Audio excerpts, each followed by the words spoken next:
है उत्तराखंड एक्सप्रेस में हूं आपके साथ शीनम शर्मा। और सबसे पहले बात होगी बड़ी खबर की। मुख्यमंत्री पुष्कर धामी 2 फरवरी को अपनी पूरी कैबिनेट के साथ रामलला के दर्शन करेंगे और अपनी पूरी कैबिनेट के साथ रामलला से आशीर्वाद मांगेंगे। 22 जनवरी को राम मंदिर की प्राण प्रतिष्ठा के बाद अब 2 फरवरी को अपनी पूरी कैबिनेट के साथ मुख्यमंत्री पुष्कर धामी अयोध्या जाकर भगवान श्री रामलला के दर्शन करेंगे। 1 फरवरी यूपी के सीएम योगी आदित्यनाथ अपनी कैबिनेट के साथ दर्शन करेंगे तो 2 फरवरी को उत्तराखंड के मुख्यमंत्री अपनी पूरी कैबिनेट के साथ पहुंचेंगे।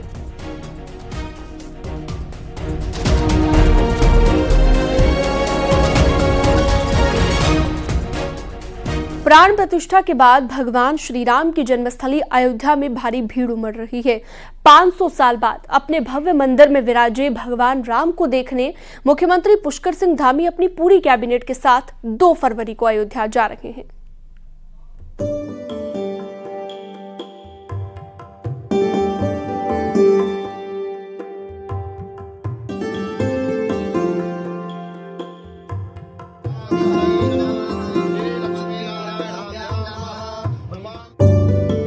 अयोध्या में प्राण प्रतिष्ठा के बाद अब हर कोई भगवान श्री राम के दर्शन कर लेना चाहता है। 22 जनवरी को मुख्यमंत्री पुष्कर सिंह धामी ने टपकेश्वर मंदिर में पूजा अर्चना हवन यज्ञ के बाद अयोध्या में प्राण प्रतिष्ठा का लाइव प्रसारण देखा था। उनके कैबिनेट सहयोगी भी अलग अलग मंदिरों में पूजा पाठ कर रहे थे। अब सीएम धामी पूरी कैबिनेट को लेकर 2 फरवरी को अयोध्या पहुंच रहे हैं। मुख्यमंत्री के इस फैसले के बाद उनके कैबिनेट सहयोगियों में भी खासा उत्साह का माहौल है। ये साक्षात हुआ है हमारे प्रधानमंत्री जी के नेतृत्व में और हम सब लोग उत्साह से इसको मना रहे हैं। जल्दी हमारा 2 तारीख को जाने का कार्यक्रम है और हम सब लोग वहां जाएंगे और भगवान राम का दर्शन करेंगे। हर एक का मन है कि वे एक बार जाके वहाँ भगवान श्री राम के दर्शन करें। और मैं धन्यवाद दे रहा हूँ माननीय धामी जी को, जो हमारे मुख्यमंत्री हैं, कि उन्होंने भी निर्णय लिया है कि पूरी कैबिनेट के साथ वो 2 तारीख को, जो अभी तक मेरे को जानकारी है कि वो पूरी कैबिनेट के साथ वो भगवान श्री राम के वहाँ दर्शन करेंगे। इससे पहले बीजेपी संगठन राम मंदिर निर्माण आंदोलन में शामिल रहे कार सेवक उनके परिजनों को 25 जनवरी को अयोध्या लेकर जा रहा है। तो इसके बाद हर विधानसभा जिले से लोगों को भगवान राम के दर्शन के लिए अयोध्या लेकर जाने की तैयारी है। ये कार्यक्रम 25 जनवरी से 25 मार्च तक चलाए जाएंगे। जाने के क्रम की तो 25 जनवरी को उत्तराखंड से कई हजार भक्त अयोध्या जा रहे हैं। धीरे धीरे यात्रियों का आवागमन बढ़ेगा। अयोध्या बन रही है, सज रही है, नई नई अवस्थापनाओं का विकास हो रहा है। अयोध्या को लेकर आम लोगों, मुख्यमंत्री, मंत्री, विधायक सभी में उत्साह बना हुआ है। राज्य सरकार ने इसके लिए स्पेशल ट्रेन से लेकर हल्द्वानी, हरिद्वार, देहरादून से अयोध्या के लिए सीधी बस सेवा शुरू कर दी है और साथ ही देवभूमि टू अयोध्या सीधी उड़ान की भी सरकार कोशिश कर रही है। न्यूज़ 18 के लिए देहरादून से सुनील नवप्रभात की रिपोर्ट।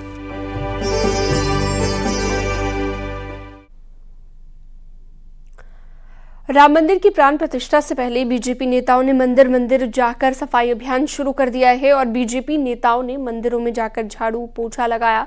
कांग्रेस का कहना है कि अब बीजेपी नेता नहीं दिखेंगे और 5 साल भी सफाई करते और मंदिर जाते नहीं दिखते। कांग्रेस का कहना है कि बीजेपी साफ सफाई का ढोंग करती है, चुनाव के लिए सिर्फ साफ सफाई करती है।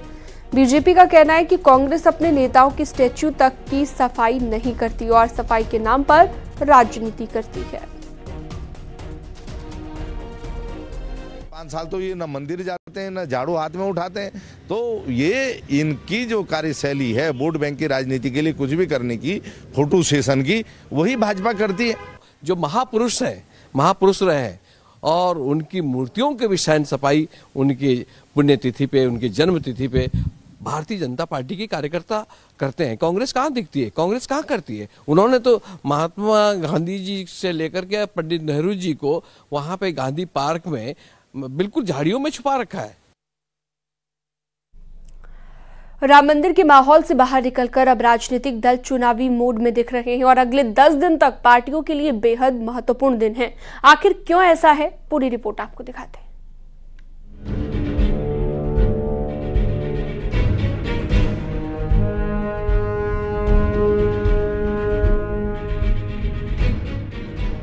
राम मंदिर की प्राण प्रतिष्ठा अब लोकसभा चुनाव की सरगर्मी बढ़ने लगी है। कड़ाके की ठंड के बीच देवभूमि उत्तराखंड में कांग्रेस और बीजेपी ने चुनावी चौरस बिछाना शुरू कर दिया है। दोनों पार्टियों ने लोकसभा प्रभारियों की नियुक्ति कर डाली है और अब बड़ी चुनावी तैयारियों की प्लानिंग है। कांग्रेस तो 28 जनवरी को अपने अध्यक्ष मल्लिकार्जुन खड़गे की रैली के जरिए चुनावी आगाज करने जा रही है। जिस क्षेत्र में भी उनको नियुक्ति की गई है उस क्षेत्र के कार्यकर्ताओं से, सभी माननीय विधायकों से, पूर्व विधायकों से, वरिष्ठ नेताओं से, कनिष्ठ साथियों से जानकारी लें और कौन प्रभावशाली उम्मीदवार उस क्षेत्र में है जिनको लोकसभा का उम्मीदवार बनाया जा सकता है। एक फीडबैक वह केंद्रीय नेतृत्व को देंगे। दूसरी तरफ बीजेपी अपने लोकसभा प्रभारियों के दौरे के साथ ही पीएम मोदी, राजनाथ सिंह और अमित शाह जैसे नेताओं की रैली की तैयारी में है और ये सब चुनाव अधिसूचना लागू होने से पहले करने का प्लान है। बिल्कुल, गढ़वाल और कुमाऊं में भी रैलियां प्रस्तावित हैं और बहुत जल्दी ही उनकी मतलब जिस प्रकार के उनके कार्यक्रम बने हैं, एक मोटी तौर पर उनके कार्यक्रम आ गए हैं, फाइनल उनको टच देना है। दरअसल 15 से 20 फरवरी के बीच लोकसभा चुनाव की अधिसूचना लागू हो सकती है। सरकारी मशीनरी रात दिन की तैयारी में जुटी है। ऐसे में राजनीतिक पार्टियां अधिसूचना से पहले ही चुनावी आगाज कर लेना चाहती हैं, ताकि चुनाव आयोग को खर्च का ब्यौरा न देना पड़े। हल्द्वानी से न्यूज़ 18 के लिए शैलेंद्र नेगी की रिपोर्ट। देहरादून से बड़ी खबर है, पुष्कर सिंह धामी कैबिनेट की बैठक कल होगी। सचिवालय में सुबह 10 बजे मीटिंग होगी और इस बार कैबिनेट की मीटिंग में नई आबकारी नीति पर बड़ा फैसला हो सकता है। साथ ही विधानसभा सेशन की तारीख का भी ऐलान किया जा सकता है।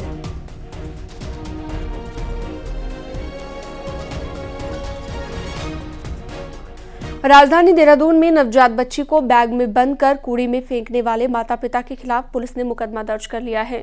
नवजात बच्ची का दून अस्पताल में इलाज चल रहा है, जिसकी देखभाल के लिए अस्पताल में महिला पुलिसकर्मियों की ड्यूटी लगाई गई है। दरअसल 18 जनवरी को रायपुर स्थित महाराणा प्रताप चौक से मालदेवता के बीच कचरे के डिब्बे के पास झाड़ियों में एक बैग मिला था। इस बैग में एक नवजात बच्ची मिली, जिसके बाद पुलिस ने जांच की तो पता चला कि बच्चे के पिता का नाम गिरीश भंडारी और माता का नाम नीरजा है, जिन पर पुलिस ने मुकदमा दर्ज कर लिया है। शिशु 2-3 दिन का हमें मालदेवता के आसपास जो है एक बैग में रखा हुआ मिला। फिर जब पुलिस ने उसको देखा, उनकी सीसीटीवी फुटेज चेक की और सबसे पहले तो हमने उस बच्चे को प्राथमिक उपचार के लिए दून अस्पताल भेजा।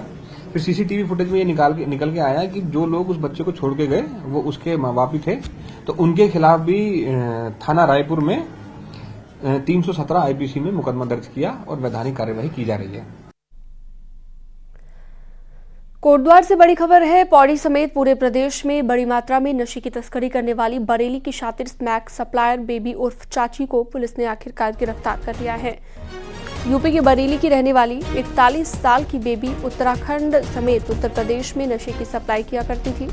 लंबे वक्त से इसकी तलाश की जा रही थी।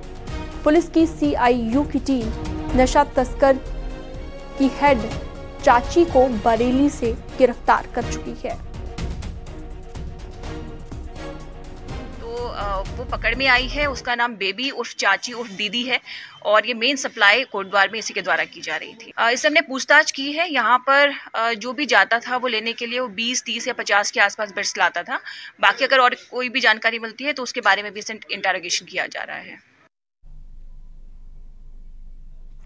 मसूरी में बदमाश को पकड़ने के लिए गई पुलिस की टीम पर आरोपी ने गोली चला दी, जिसमें एक दारोगा घायल हो गया तो बाकी की हुई जमकर लात घूंसे चले, जिसका वीडियो सोशल मीडिया पर वायरल भी हो रहा है। मौके पर मौजूद पुलिसकर्मी शरारती लड़कों को पकड़ा कर मेला चौकी ले गए।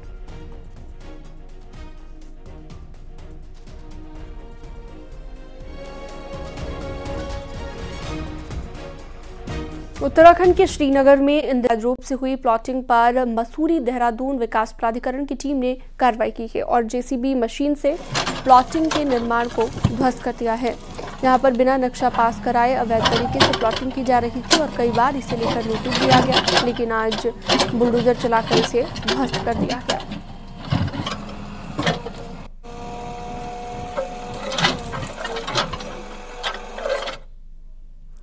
बीते कुछ सालों में पहाड़ी इलाकों में मौसम का मिजाज खास तौर से बदल गया है। मौसम के इस बदले मिजाज का असर अब बेशकीमती देवदार के पेड़ों पर पड़ रहा है। हालात ये है कि उत्तराखंड, हिमाचल और कश्मीर में देवदार के पेड़ों की लंबाई कई मीटर कम हो चुकी है, जो कि हैरान करता है।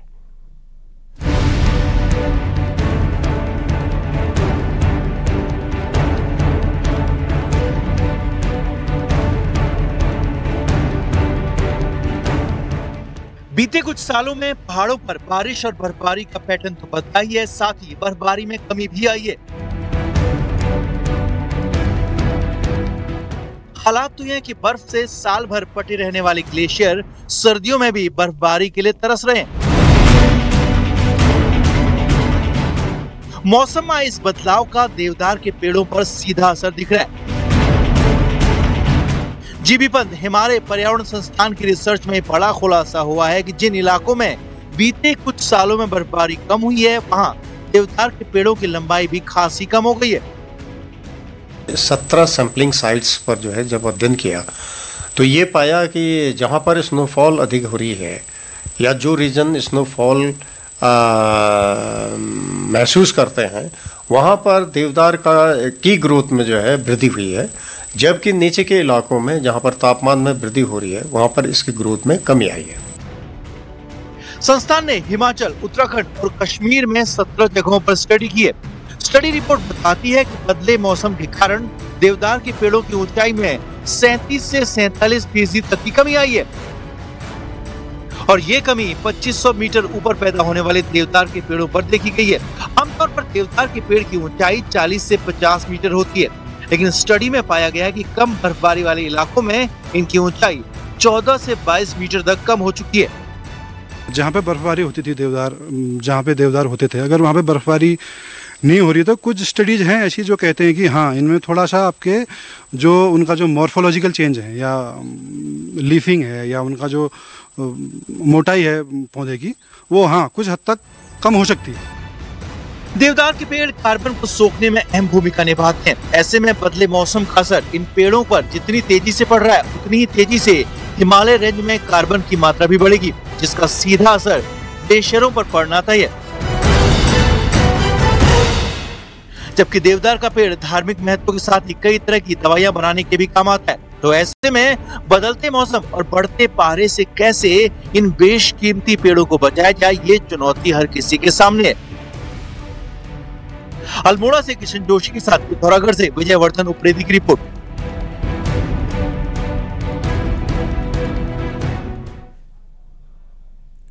और अब एक नजर पहाड़ की 10 बड़ी खबरों पर। विकासनगर में भगवान राम की प्राण प्रतिष्ठा पर कुछ लोगों ने राम के झंडे का अपमान किया, जिसके बाद पुलिस ने आरोपियों के खिलाफ मामला दर्ज किया। बंदरों के आतंक के खिलाफ बागेश्वर में जन अभियान समिति ने अपनी मुहिम शुरू की। जंगली जानवरों से निजात पाने के लिए बड़े आंदोलन का ऐलान किया।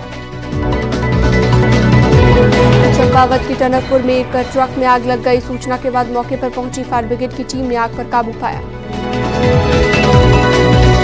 बागेश्वर के कांडाधार में एक घर के पास अचानक आग लग गई। आग से घर के पास रखी सूखी घास भी जल गई। कांग्रेस नेता नवप्रभात द्वारा अयोध्या के हनुमानगढ़ी पर दिए विवादित बयान पर प्रीतम सिंह ने कहा कि इस तरह के बयानों से बचना चाहिए। टिहरी लोकसभा सीट के पर्यवेक्षक बनाए गए कांग्रेस नेता मंत्री प्रसाद नैथानी ने विकासनगर पहुंचकर विधायक प्रीतम सिंह ने उनका वहां पर स्वागत किया। कांग्रेस ने मिशन लोकसभा तेज कर दिया है। चक्राता पहुंचे टिहरी लोकसभा के पर्यवेक्षक मंत्री प्रसाद नैथानी ने कार्यकर्ताओं के साथ बैठक की।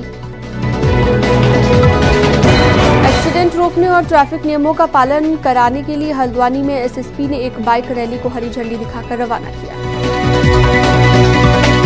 वेतन सहित कई मांगों को लेकर बागेश्वर में पेयजल निगम कर्मचारी संघ ने धरना दिया। दफ्तर के बाहर नारेबाजी। उत्तरकाशी की गंगा नदी में घाटी नदी के किनारे जहां पर प्रवासी पक्षी आकर्षण का केंद्र बने हुए हैं, वहीं पर्यावरण प्रेमी इन पक्षियों को संरक्षित करने की मांग कर रहे हैं।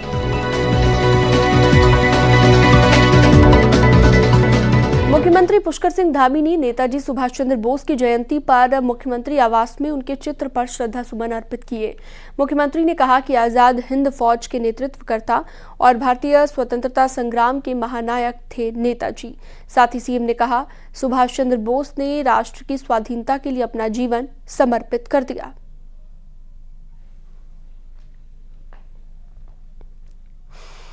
लोकसभा चुनाव से पहले कांग्रेस विराट कार्यकर्ता सम्मेलन करने जा रही है। 28 जनवरी को देहरादून में कार्यकर्ता सम्मेलन को राष्ट्रीय अध्यक्ष मल्लिकार्जुन खड़गे संबोधित करेंगे। पर कांग्रेस विराट सम्मेलन से क्या लोकसभा चुनाव में जीत पक्की कर पाएगी? एक रिपोर्ट आपको दिखाते हैं।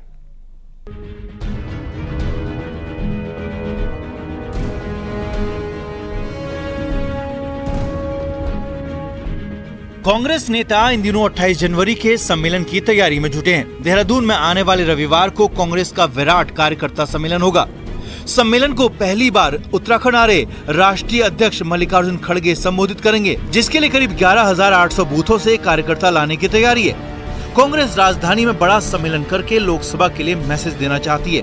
तो विराट कांग्रेस कार्यकर्ता सम्मेलन का नाम दिया है और इसमें बूथ लेवल से लेकर हमारे मंडलम के सदस्यों तक, ब्लॉक इकाई और जिला इकाई और प्रदेश इकाई तक सभी लोग इसमें कार्यकर्ता सम्मेलन। 2 लोकसभा चुनाव हार चुकी कांग्रेस सम्मेलन के जरिए कार्यकर्ताओं में जोश भरना चाहती है, पर मल्लिकार्जुन खड़गे के लिए चुनौती प्रधानमंत्री मोदी फैक्टर को काउंटर करना है।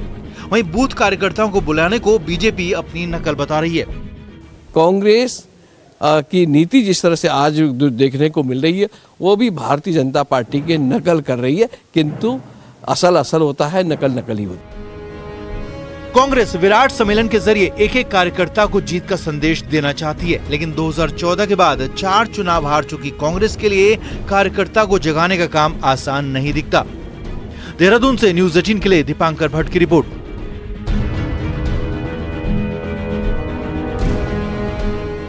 और वक्त एक छोटे से ब्रेक का, जल्द लौटते हैं।